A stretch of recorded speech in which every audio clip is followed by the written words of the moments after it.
Have you ever found yourself wondering if the bleakest futures from our favorite books, 1984, The Handmaid's Tale, are maybe closer than we think? It's a chilling thought, isn't it? It really is. So today, we're not just rereading those stories, we're taking a deep dive. We've got this insightful essay titled Dystopia, a critical examination of society's dark future. Mhm. And our mission is basically to pull out the most potent insights, understand exactly what defines these dark societies, the forces that could lead us there, and crucially, why these warnings hit so hard right now. Okay, let's unpack this. Absolutely. And, dystopian literature isn't just like captivating entertainment. It's a powerful mirror. It really reflects our deepest societal anxieties, potential pitfalls. Yeah. It pushes us to confront some pretty uncomfortable questions about power, control, and the very essence of human freedom.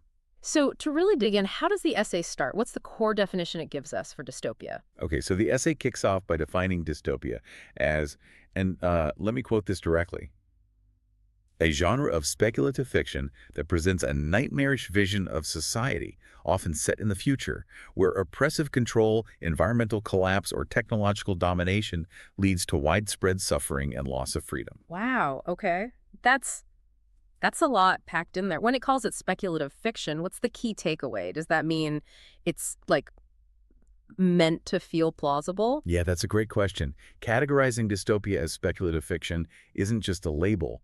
It's fundamental to its power. It means these aren't just pure fantasy worlds. All right. They're what-if scenarios. Authors take current trends, social, technological, scientific, you name it, and they extrapolate them into potential future realities. So pushing things to an extreme. Exactly. But it's not really about predicting the future perfectly. It's more about holding that mirror up to our present. By imagining these futures, sometimes terrifying, sometimes even weirdly benign on the surface, speculative fiction forces you, the listener, to consider the implications of the choices we're making right now and where we might actually be headed. And what about that phrase, nightmarish vision of society? That really Yeah. jumps out. What makes a society specifically nightmarish in this Yeah. context? Yeah, nightmarish is central. This isn't just, a society with problems. It's fundamentally flawed, often actively harmful, Okay. plagued by fear, despair, pervasive oppression. It's a major deviation from what we'd consider a desirable human existence. Right. And the essay highlights specific characteristics like totalitarian governments, propaganda, censorship, loss of individuality, and dehumanization. Dehumanization, that's a big one. It is. And the protagonists in these stories, they usually become aware of the horror, they try to resist, but often their struggles just underscore how overwhelming the system is. It frequently leads to this sort of sense of hopelessness or ambiguous resolution, not always a happy ending. No, definitely not. It's fascinating that these stories are, as the definition says, often set in the future. Why is that? Why the future setting? Well, that futuristic lens serves a really crucial function. It acts as a powerful warning. A warning. How so? By projecting current trends, maybe societal things, technological advances, ideological extremes onto a future timeline, dystopian fiction can vividly show the potential consequences if we just, carry on blindly. It becomes a cautionary tale for today. I see. The essay explicitly states that dystopian literature extrapolates current trends such as authoritarianism, surveillance, consumerism, or environmental degradation to their extreme conclusions. Okay, so it takes things happening now and asks, what if this gets way worse? Precisely. Think about Orwell's 1984, published in '49, set in its own grim future. Or even earlier, Yevgeny Zamyatin's We from 1924, which pictured a rigidly controlled future society. Like, we was foundational. It really was. This future setting allows authors to explore the logical, maybe extreme, but still logical outcomes of paths we might be on now. It forces you, the listener, to think, okay, how close are we really to this? That's incredibly powerful. Definitely makes you think about everything going on right now. So we've painted a picture of what dystopia looks like. But the Yeah. big question is, how do societies get there? The essay points to three principal drivers. It does, yeah. The essay pinpoints these three primary drivers that tend to lead to those nightmarish visions and the suffering and loss of freedom that come with them. And those are. They are oppressive control, environmental collapse, or technological domination. These really represent the core themes authors are digging into when they build these bleak worlds. Okay, let's take those one by one. First, oppressive control. What does that really mean in a dystopian setting? How is it typically enforced? Right, oppressive control. Basically, it refers to systems of governance or maybe other power structures that exert extreme, often tyrannical authority. They fundamentally strip away individual autonomy. So taking away choices. Exactly. The essay directly links this to totalitarian governments, calling them a common feature. These regimes try to control every aspect of life, public and private. Like Big Brother. The classic example, right? The party in Big Brother in 1984, monitoring and manipulating not just actions, but even thoughts. You've got the thought police, Newspeak, that constant surveillance. Chillin'. Or think about Margaret Atwood's The Handmaid's Tale. That theocratic regime systematically deprives women of rights, reduces them solely to their reproductive function. That's oppressive control. Yeah, absolutely. And under this kind of control, there's this deliberate effort to crush free thought, free expression. Yeah. It often leads to profound dehumanization. You mentioned that earlier. Yeah, like in Zamyatin's We. Society is so rigid, people are just numbers. Emotions are suppressed. Individuality is wiped out. It's not just about physical freedom. It hits the mental and emotional level, too. And Orwell's Newspeak. Changing language to control thought. Brilliantly shown, yeah. How language itself can be twisted to kill dissent, rewrite history, directly control how people even can think. So the thought police, that's, wow. It almost makes me think twice about what I scroll through on my phone sometimes, even if it's not quite that extreme yet. Huh. Well, maybe a little different. But yeah, beyond direct surveillance, are there other, maybe more insidious methods these regimes use? The essay must touch on that. Oh, absolutely. Beyond just watching everyone, dystopian regimes lean heavily on propaganda and censorship, shaping what people think, restricting any information that might challenge the status quo. Standard tools of control. Right. But maybe even more chillingly, the essay talks about conditioning and social engineering. Ah, Brave New World. Exactly. Okay. Aldous Huxley's Brave New World. It shows a type of oppressive control that isn't based on, like, overt fear, but on deep psychological conditioning, even genetic engineering. People are conditioned from birth to accept their roles, kept happy with drugs like soma, consumerism, shallow entertainment. So they don't even realize they're controlled. Or they don't care. It shows how social engineering can be this really powerful form of control, leading people to willingly give up freedom for comfort and stability. The essay flags social engineering as a specific danger, and Brave New World is the poster child for that. That idea of trading freedom for comfort, that's deeply unsettling. Okay, what about the second major cause the essay mentioned? Environmental collapse. How does that fit into creating dystopia? Environmental collapse is definitely identified as another major pathway. This highlights a critical concern where basically human actions or maybe negligence wreck the natural world, making it hostile, unsustainable, leading to widespread suffering. The essay emphasizes this, listing environmental degradation as one of those current trends that gets extrapolated to extreme conclusions. So like climate change fiction, that sort of thing. Yeah, or resource depletion, pollution. The essay also notes environmental or technological disaster as a common feature in these worlds. The warning is pretty clear.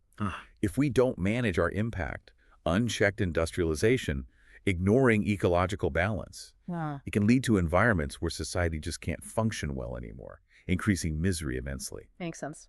And the third driver, technological domination. We hear a lot about that in real life too, don't we? How does that play out in these stories? We certainly do. And technological domination in this context means scenarios where technology stops serving humanity and becomes an oppressive force itself, or it's used by the powers that be to subjugate people. Okay. We see control through technology, most obviously in surveillance, like 1984's Big Brother using telescreens. Right. And while maybe not AI taking over in the way we think of it now, the advanced tech used for conditioning and control in Brave New World, that fits here too. Genetic engineering, psychological conditioning, those are technologies used meticulously to shape people. The essay also mentions the idea of technological disaster. So uncontrolled or misused progress leading to catastrophe. Maybe AI gone rogue, or genetic experiments gone wrong, or just becoming so reliant on tech that when it fails, everything collapses. And the essay mentions AI specifically. It does, yeah. It notes the real-world concern over artificial intelligence, which kind of grounds these fictional scenarios, makes them feel disturbingly plausible. It strikes me that all three of these drivers, oppressive control, environmental collapse, technological domination, they all seem to lead to the same dark place, the same outcome. What is the ultimate consequence, according to the essay? You're absolutely right. Regardless of the specific path taken, whether it's a tyrannical government, a ruined planet, or runaway tech, The essay concludes that these factors invariably lead to one thing: widespread suffering and loss of freedom. Suffering and loss of freedom, the core of it. Exactly. That's the ultimate nightmarish reality. Yeah. The suffering can take many forms, right?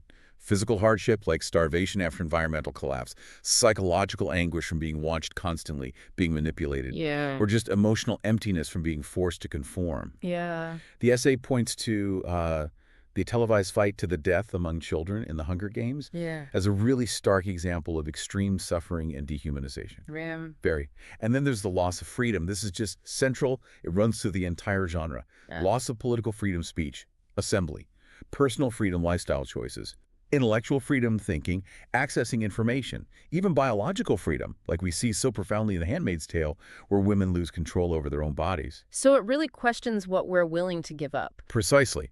As the essay puts it, these narratives challenge the cost of security, stability, or happiness. If achieving those things means sacrificing fundamental freedoms, Yep. it asks, what's the price? So we've looked at what dystopia is, what causes it. But what about the word itself, dystopia? And how does it connect to its opposite, utopia? That's a great point. The word itself is revealing. The essay explains its etymology, stating it is derived from the Greek dys, bad, difficult, and topia, place, literally meaning a bad place. Dystopia, bad place, simple enough. Pretty much. The prefix dys immediately signals something's wrong, abnormal, impaired, undesirable. And utopia just means place or region. So put them together and it perfectly describes the setting: a society or world that is fundamentally flawed, damaged, inherently bad. A bad place sums it up potently. Okay, that makes sense.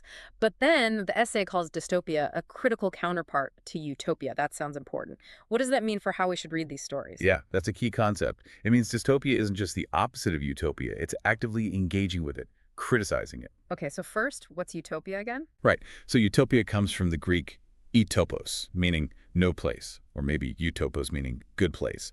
It's basically an imagined community or society with highly desirable, near-perfect qualities. The essay says utopias imagine an ideal society and offer visions of harmony and perfection. They're like blueprints for an ideal future, problem solved, everyone happy. The dream scenario? Kind of, yeah. Now, dystopia's role as a critical counterpart means it acts as a direct response, an antithesis. Not just an opposite, but a critique that often exposes the hidden dangers lurking within those utopian dreams. So warning against trying too hard for perfection. Exactly. It's a powerful warning against unchecked idealism. Dystopias often explore how attempts to create supposedly perfect societies go horribly wrong. Yeah. Think about the stability and engineered order in Brave New World that leads to a world without real freedom or meaning. Right. Or the party in 1984 aiming for a perfect society through total control, but what they achieve is just terror and dehumanization. So it's about exposing the flaws in what might even seem like good intentions. Precisely. The essay puts it clearly. While utopias offer visions of harmony and perfection, dystopias expose the dangers of unchecked power, ideology, and social engineering. That's its core function in relation to utopia. Unchecked power, ideology, social engineering. Let's break those down. Okay. First, unchecked power. Dystopias are brilliant at showing what happens when authority becomes absolute, with no accountability, no moral limits. The crushing power of the system in so many of these novels, think Big Brother again, or The Capitol in the Hunger Games, illustrates the dangers of concentrated, unquestioned power. Makes sense. What about ideology? Ideology. The genre often critiques the extreme application of certain belief systems, political, religious, philosophical. When one ideology becomes totally rigid and forced without any tolerance for dissent, you get severe oppression. The Handmaid's Tale is a stark critique of a theocratic ideology that strips women's rights based on a narrow religious view. 1984 shows how a political ideology, ingsoc, can warp truth and memory to control everyone. And the last one, social engineering. Right, social engineering. Dystopias highlight the dangers of deliberately trying to design and control human society, behavior, even our biology. Brave New World is the classic example here. Society is meticulously built through genetics and conditioning for happiness and stability. But at what cost? Exactly. The cost is genuine human experience, real freedom. This kind of social engineering can lead people to give up freedom not through force, but through, like, comfort and distraction. Wow. So by being this critical counterpart, dystopian literature really challenges the whole idea of inevitable progress, or that the intentions behind restructuring society are always good. It forces you, the listener, to question the real costs of chasing perfect order or security or happiness. It often shows that pursuit can lead to emptiness or losing what makes us human. What an incredible deep dive into, well, the dark heart of dystopian fiction. We've really unpacked that core definition: speculative fiction, nightmarish vision. We've explored those three powerful forces: oppressive control, environmental collapse, and technological domination, and seen how they all lead to that grim outcome: widespread suffering and loss of freedom. We also got into the word itself, dystopia, a bad place, and its really crucial role as that critical counterpart to utopia, showing the dangers in aiming for perfection. A lot to think about. Definitely. So, thinking about all this, what stands out to you from our deep dive today? As you look at the world around us, what current trends do these powerful dystopian warnings maybe compel you to examine a bit more closely? That's the real question, isn't it? It is. We hope this deep dive has given you plenty to chew on.